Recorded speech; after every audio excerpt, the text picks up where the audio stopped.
Hello everyone, स्वागत है आपका आपके अपने क्लास रत्ना क्लासेस में। आज की वीडियो में हम लोग पढ़ने जा रहे हैं कक्षा 11 के तुलसीदास द्वारा रचित दोहावली को। दोहावली जो है वो दोहा छंद में लिखा हुआ है और इसके अधिकांश दोहे जो हैं वह अन्योक्ति है। यह एक मुक्तक काव्य है और इसमें तुलसीदास जी ने ब्रज भाषा का प्रयोग किया है। तो इसका पहला दोहा है, हरो चरहि तपहि बरत फरे पसारी हाथ, तुलसी स्वार्थ मीत सब परमारथ रघुनाथ। तुलसीदास जी कहते हैं कि इस संसार में भगवान के अलावा सारे लोग जो हैं वह केवल स्वार्थी हैं।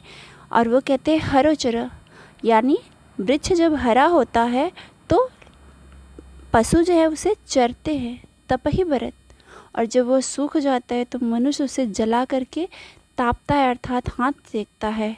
फरे पसारी हाथ, और उसमें फल लगता है तो वह हाथ फैला करके मांगता है। तुलसी स्वार्थ मीत सब, तुलसीदास जी कहते हैं कि इस दुनिया में सारे लोग केवल स्वार्थ के ही मित्र होते हैं। परमारथ रघुनाथ, परमारथ मतलब होता है दूसरों का कल्याण चाहने वाले, तो केवल रघुनाथ अर्थात श्री रामचंद्र जी ही हैं।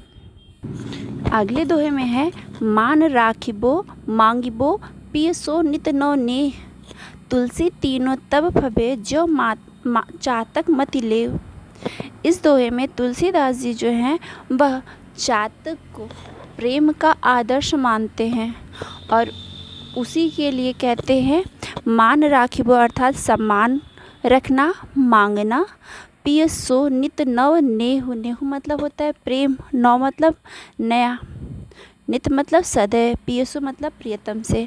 तो कह रहे हैं कि और नित्य प्रियतम से नया प्रेम रखना, यह तीनों तब फवे। तुलसीदास जी कहते हैं कि यह तीनों तब उचित लगता है जब मनुष्य जो है चातक मतुल्य, मनुष्य चातक के विचार को धारण करता है।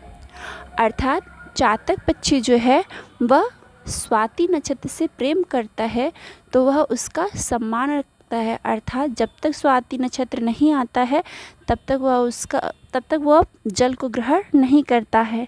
मांगिबो, और वह केवल स्वाति नक्षत्र के ही जल को मांगता है और वह भी सर को ऊपर करके। पियसो नौ नित लेव, और अपने प्रियतम अर्थात स्वाति नक्षत्र से वह नए नए प्रकार से प्रेम करता है।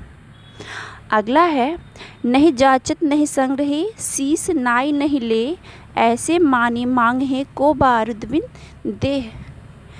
इसमें बताते हैं कि नहीं जाचत नहीं संग्रही, जो चातक पक्षी होता है वह नहीं जाचत, जाचत मतलब मांगना, नहीं मांगता है, नहीं संग्रही और ना ही मिलने पे संग्रह करता है। शीश नाई नहीं ले, और ना ही देने पर शीश को झुका करके लेता है। ऐसे मानी, मानी मतलब होता है स्वाभिमानी मांगही को, ऐसे स्वाभिमानी को के मांगने पर बारिद बिन दे, बादल के सिवाय और कौन दे सकता है।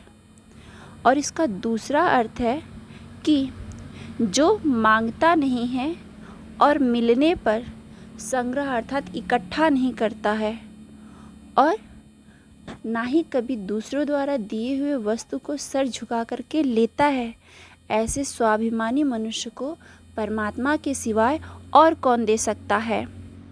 चातक के लिए है कि चातक पक्षी जो है ना मांगता है, ना एकत्र करता है और ना ही सिर को झुका करके लेता है, और ऐसे स्वाभिमानी चातक पक्षी को बादल के बिना और कोई नहीं दे सकता। चरण चोच लोचन रंगो चलो मनाली चाल, क्षीर नीर विवरण समय बक उग्रत ही काल। बिहारी लाल जी कहते हैं कि मनुष्य को शारीरिक परिवर्तन करने से कुछ भी नहीं होने वाला है। मनुष्य का परिवर्तन तो तब होता है जब वह अपने आंतरिक गुणों को बदल ले। तो वह कहते हैं चरण चोच लोचन रंगे, अपने पैरों को, अपने चोच को और अपने आँखों को रंग करके चलो मनाली चाल, हंस की चाल चलने से। नीर क्षीर विवरण समय बक उग्रते काल, जो बकुला होता है वह हंस नहीं बन सकता। तुलसीदास जी कहते हैं कि अपने पैरों को, चोंच को और आँखों को रंग करके हंस की चाल चलने से बगुला जो है वो कभी भी हंस नहीं बन सकता। नीर क्षीर विवरण समय, दूध और पानी को विवरण मतलब अलग करते समय उसका यह रहस्य जो है वो खुल जाता है। उसी प्रकार जो मनुष्य होता है वह कितना भी दूसरों को देख करके शारीरिक परिवर्तन कर ले, लेकिन उसके अंदर के जो गुण होते हैं वो कभी बदल नहीं सकते। इसलिए हमेशा उसके जो रहस्य होते हैं वो लोगों के सामने आ जाते हैं। अगला दोहा है, आपो आपो कह सब भलो, अपने कह कोय। तुलसी कह सब जो भलो, सुजन सराही सोय।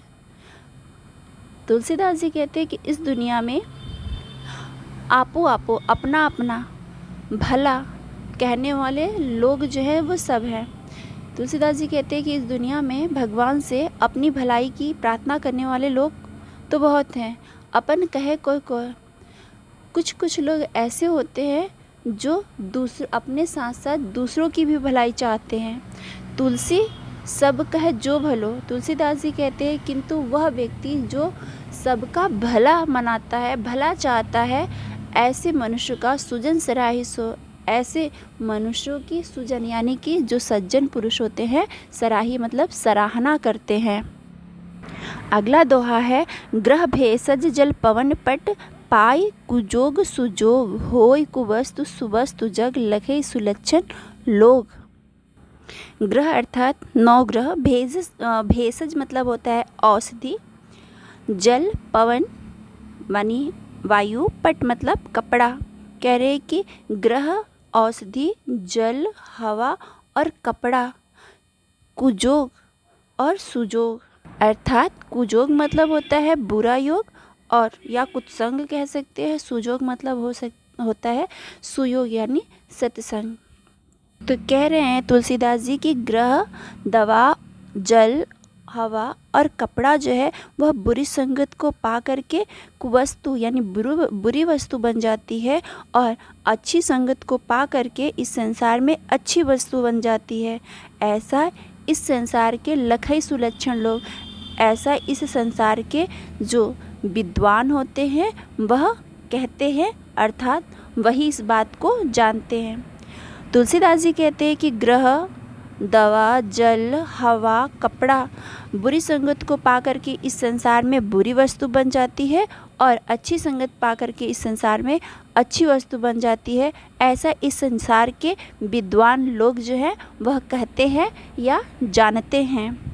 जो सुनि समझी अनीति रत, जागत रहत जो सोय, उपदेसिबो जगाइबो, तुलसी उचित न होय। इसमें तुलसीदास जी कहते हैं कि जो व्यक्ति सब कुछ जानते हुए भी बुरे मार्ग पर चलता रहता है, उसे यह बताना कि यह रास्ता जो है बुरा है, वह अच्छा नहीं होता। जो सुनी समझे अनीति रत, जो सुन करके भी समझ करके भी अनीति रत यानी बुराई में लगा रहता है। जागत रहत जो सोए, जो सब कुछ जागते हुए भी सोया हुआ है, अर्थात सब कुछ जानते हुए भी उसी कार्य में लगा हुआ है।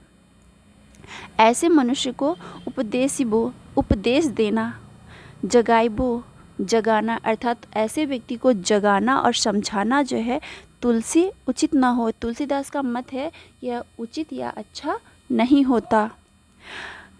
बरसत हर्षत लोग सब, करसत लखै न कोय, तुलसी प्रजा सुभागते भूप भानु सोय। तुलसीलाल जी कहते हैं, बरसत जब बारिश होती है, हर्षित लोग सब, तो सारे लोग हर्षित अर्थात प्रसन्न हो जाते हैं।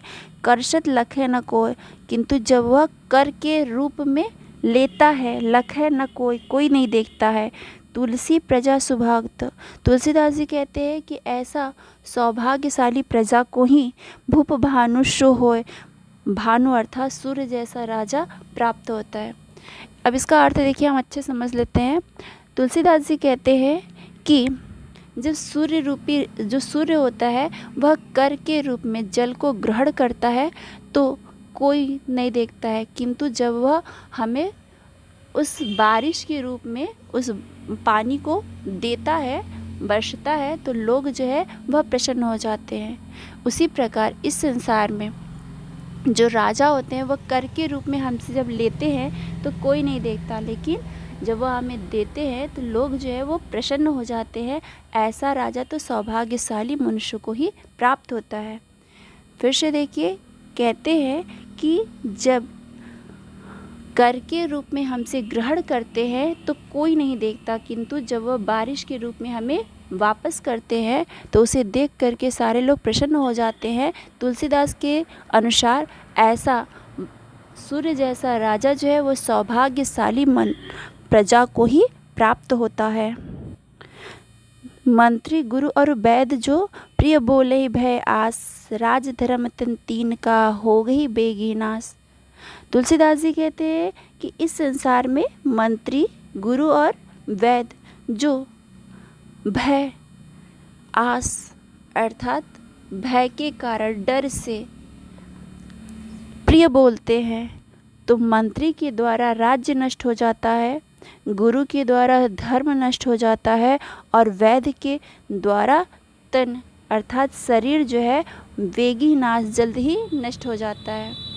तुलसीदास जी कहते हैं कि अगर इस संसार में मंत्री गुरु और वैद्य जो है डर से झूठ बोलते हैं तो जल्दी ही मंत्री के द्वारा राज्य और गुरु के द्वारा धर्म तथा वैद्य के द्वारा यह शरीर, यह तीनों जल्द ही नष्ट हो जाता है। तुलसी पावस के समय धरी कोकिलन मौन, अब तो दादुर बोले हैं हमें पूछे कौन। तुलसीदास जी कहते हैं कि जब पावस मतलब वर्षा ऋतु आती है, समय धरी कोकिलन मौन, तो जो कोयल होता है वह चुप हो जाता है। अब तो दादुर बोले हैं, क्योंकि अब तो जो मेढक है वह अपने कर्कश आवाज़ में टर टर बोलेंगे, हमें पूछें कौन, हमें कौन पूछेगा, अर्थात कोयल की मीठी ध्वनि को कौन सुनेगा। इसका अनुक्ति ये है कि तुलसीदास जी कहते हैं कि जहाँ पर मूर्खों की सभा होती है और मूर्ख अपना ज्ञान दे रहे होते हैं, वहाँ पर जो सज्जन व्यक्ति होता है वो चुप हो जाता है, क्योंकि वह यह जानता है कि इस मूर्खों की सभा में मेरा सुनने वाला कोई नहीं है। तो तुलसीदास जी कहते हैं कि जब पावस के समय अर्थात जब वर्षा ऋतु का समय आता है तो कोयल जो होती है वो शांत हो जाती है, क्योंकि वह यह जानती है कि इस बरसात के मौसम में जो मेढक होते हैं वह अपने कर्कश ध्वनि में बोलेंगे और उनके कर्कश ध्वनि के आगे हमारी बातों को कोई सुनने वाला नहीं है।